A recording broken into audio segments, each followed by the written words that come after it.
You know, a lot of former racers have gone on to be team managers in Monster Energy Supercross, like ERIK KEHOE on the far right there, team manager for Team Honda Muscle Milk.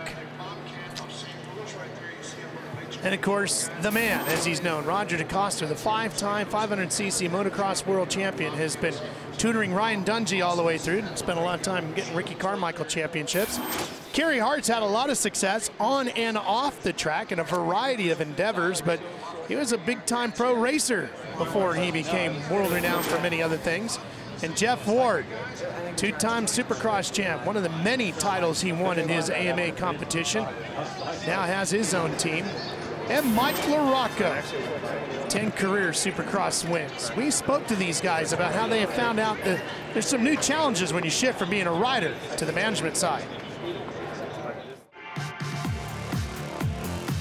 Probably the toughest part is not being on the bike out there. You don't realize how much goes into it. I'm a competitive person. I feel like I'm out there on the track. That intensity is not quite the same, but it's probably the next best thing. I joke with the guys all the time that when they go out for the heat race or the main event, you know, I'll tell them, you know, I'll try not to weight down that fender too much because I'm right there on the fender with them.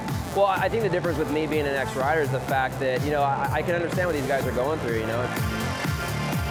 It's like watching my kids race, you know, you want the best for them. You know, I've worked with many great riders, you know, in past years, and I keep learning, you know, I keep learning to see the things that Ricky did, to see the things that Reed did. And a long time ago, there's even things that I learned with Bale, you know, we're talking about 20 years ago.